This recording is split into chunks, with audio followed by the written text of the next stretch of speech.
Perfect Congregation, written by UU ministers, lay people, me, and some support from Claude AI.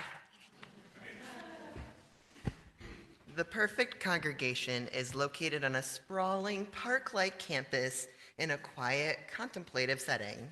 Conveniently situated in the heart of downtown with ample parking and easy access to public transportation.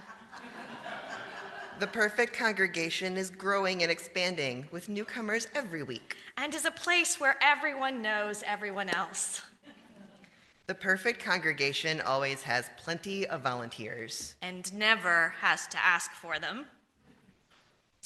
The Perfect Congregation never talks about money. And is always exceeding its fundraising goals. The Perfect Congregation prefers sermons that dive deep into topics. And are 7 minutes long. The Perfect Congregation is committed to justice. It speaks boldly and prophetically on every issue of every day. While never offending anyone. The Perfect Congregation cherishes its historic building, preserving every beautiful, original detail. While also being fully accessible, technologically advanced, energy efficient, and inexpensive to maintain. But remember, we don't talk about money. The Perfect Congregation is completely open and affirming to a variety of religious beliefs and traditions. While never encountering theological disagreement. The Perfect Congregation is a vibrant, diverse community. Where decisions are always easy and no one ever disagrees. The Perfect Congregation is always growing. But never changes. If your congregation doesn't measure up, it's okay. There's plenty more to attend. Just keep going to one after another until you find the perfect one. Thank you, Briar.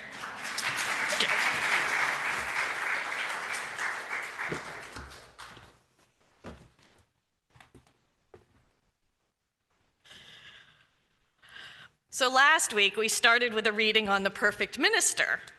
He is 29 years old and has 40 years of experience, right? And it was funny because the list of the standards were so impossible. And so we laughed because we saw how that might be what we want, and at the same time, we saw how impossible and at times ridiculous it is, right? There is no such thing as the perfect minister. Well, spoiler alert, the same is true for congregations. And if that is what you are looking for, you are going to be hopping from place to place because there is no such thing. And if you take nothing else away from this sermon, this is what I want it to be. Your new minister, Reverend Josh, does not expect you to be perfect. He doesn't. Because we ministers know that no congregation is perfect. After today, I have 2 more services with you. We'll have our annual flower communion on June 7th. Don't forget to bring a cut flower to share. And then my official, this is it, the end is really here this time, goodbye service is on June 14th. But with 2 more services, that means today I get to do something that interim ministers are uniquely positioned to do. I get to wrap everything up and tie a bow around it. Spoiler alert, again, you are not a perfect congregation. Now, I hope that doesn't cause anyone to bristle, because we just covered that there's no such thing as a perfect congregation, right? Right? Do we need to go over that again? We might need to go over that again. And despite your imperfections, and sometimes because of them, honestly, this time as your minister has been an honor and a privilege, and I want nothing more than for your next shared ministry to be a wild success. 3 years ago, in my very first sermon with you, I told you that I was pre-fired. That's the deal with interim ministry. Saying that acknowledges that the interim period is a unique time. It says, hey, if you don't like me, I'll be gone soon. But it also frees me up to speak the truth to you in love and with love in ways that a minister who might be worried about their long-term ministry, their long-term job, just can't. It gives me the freedom to hold up a mirror so that you can see yourselves clearly in the company of someone who has no stake in being liked forever. It's a strange kind of relationship. It's temporary intimacy with built-in ending. And it only works if there's trust. You had to trust that I was telling you the truth because I cared, not because I wanted something from you. And I had to trust that you could hear hard things and stay in the room. Most of the time, we managed that together. Sometimes, not so much. Today, I want to take you back to a sermon I preached on day 135. Some of you may remember it. I believe it is now best known as the misogyny sermon. Right? So here's what's funny about that. It was not the misogyny sermon. It was a sermon about what I had been noticing in my first 100 or so days with you. I talked about shared ministry. I talked about how long-term leaders were feeling stuck because newer folks weren't stepping up, and newer folks were feeling like long-term leaders weren't stepping back. I talked about how this congregation had a hard time talking about money. I talked about your 4 buildings and your extensive grounds and what a drain they could be. And I talked about how you were trying to figure out how to live into the 8th principle. I shared that you had real spiritual and emotional maturity and a solid foundation. It was the first time I told you in a sermon that I loved this congregation.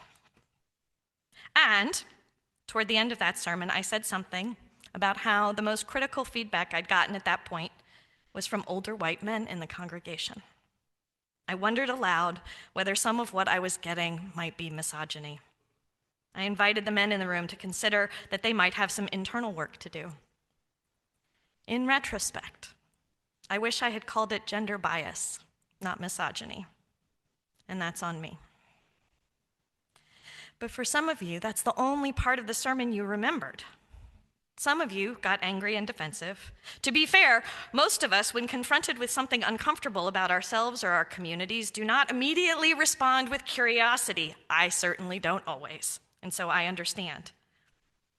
And at the same time, others of you deeply appreciated it. And for some people, that sermon became the defining lens through which you heard me afterwards. And I want to share something else here too, because this is not the first time the congregation has reacted strongly when someone named something hard. Reverend Jamie got pushback when he talked about white supremacy culture in this congregation. Reverend Lisa Presley got pushback when she shared that conflict was in UUI's DNA. I got pushback when I wondered about gender dynamics here. There is a pattern. And the pattern is not that this congregation is bad. The pattern is that this congregation, like most congregations, like most human beings, resists naming the thing. And then, slowly, often very messily, you do the work anyway. Because after that sermon, some of you did something else. Some of you took the healthy masculinities course.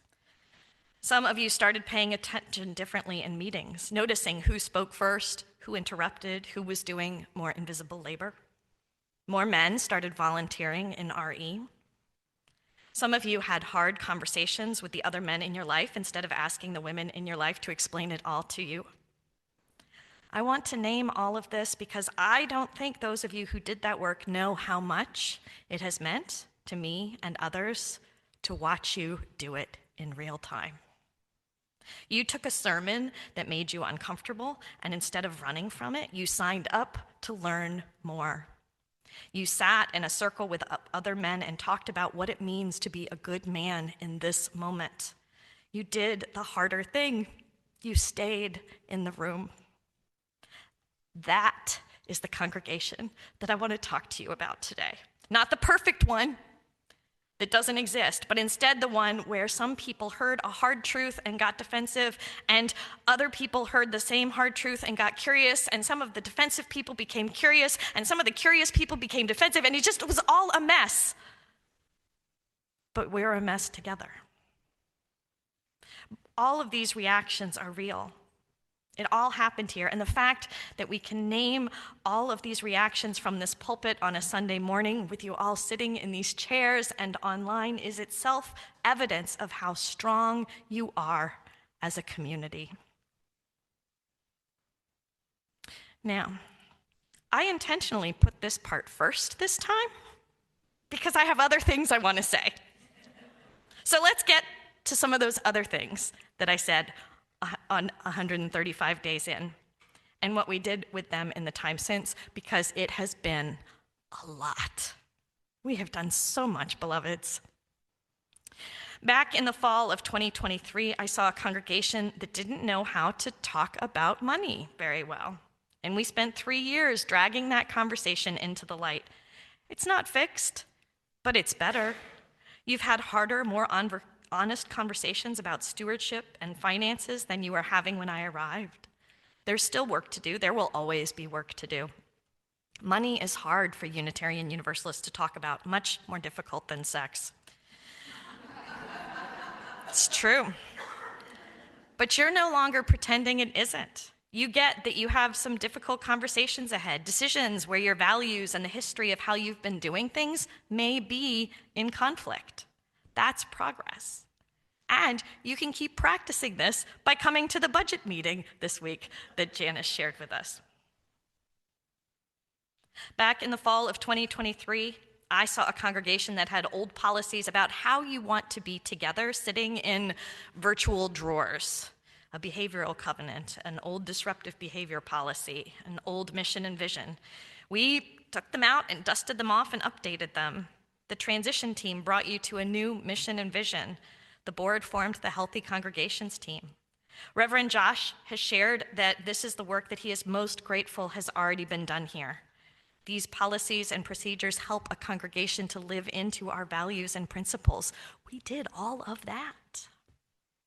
Speaking of which, back in the fall of 2023, I saw a congregation that wanted to live the 8th principle about how to overcome oppression, but wasn't sure how. And then a quarter of you took the Transforming Hearts curriculum. You embraced the jet pig values.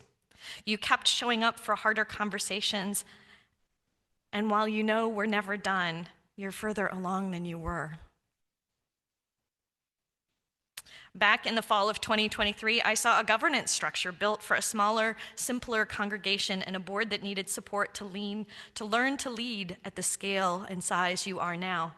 The board has done real work on transparency, on structure, on the documents and systems that hold the institution together. Your governance is healthier now and more suitable for a congregation your size. Back in the fall of 2023, I saw some longtime leaders stuck in positions because newer people were not stepping up. I saw newer people stepping back because longtime leaders were not making space. That dance is still happening. It's going to keep happening. But more of you are aware of it now, and a few of you have actually done the brave thing. You have either stepped up into new roles or stepped back from old beloved ones. And the leaders of our committees and teams are now meeting and working together through the Ministry Council, sharing information, partnering on events and programs to bring to the congregation. It's not perfect. The Ministry Council is very messy, and it's helping leaders communicate and collaborate, and that ain't nothing. And, of course, we have been through it. Back in the fall of 2023, we were still a year out from the election. We were hopeful. We had no idea what we were in for. The country, the economy, the erosion of democratic norms, the exhaustion of doing justice work when the goalposts keep moving backwards. You are trying to be a religious community in a country that is on fire. Beloveds, you are not called to be a perfect congregation in this moment. You couldn't be if you tried. The expectation that you should grow, welcome, care for one another, renovate the building, steward the institution, and do it all cheerfully while the country comes apart. That expectation is impossible. It was always impossible, and it's even more impossible now. You are not called to be perfect, but you are called to be faithful. Faithful to your values and your mission and your vision. And here's the thing about faithful. Faithful looks like a congregation where some people run from a hard sermon and others take a class, and then the hard might come and take the class anyway. Faithful looks like a stewardship campaign that may still be awkward, but is getting more direct and talking more directly about the actual needs, financial needs of the congregation. Faithful looks like an old policy in a drawer becoming a living, breathing covenant. Faithful looks like a board that did its homework.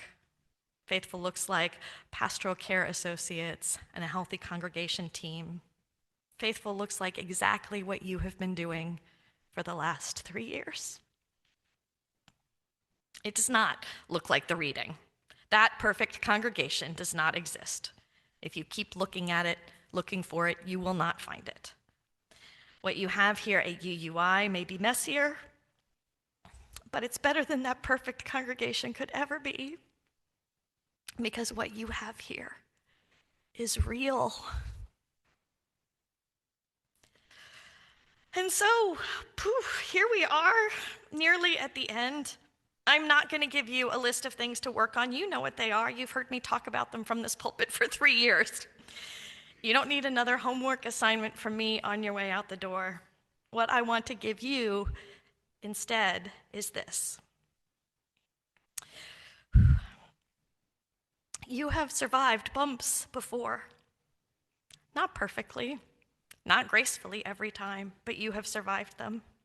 You weathered the conflict that brought UUI into existence 47 years ago. You've weathered ministers leaving. You weathered a pandemic. You weathered 3 years with an interim minister who kept talking about things you might not have wanted to talk about. And you're still here, still showing up on Sunday mornings, still in these chairs and in this Zoom room, still loving each other, still celebrating and making music together, still searching for truth and meaning together. There will be more bumps, I promise you that. But being imperfect does not make you unlovable. It is the opposite.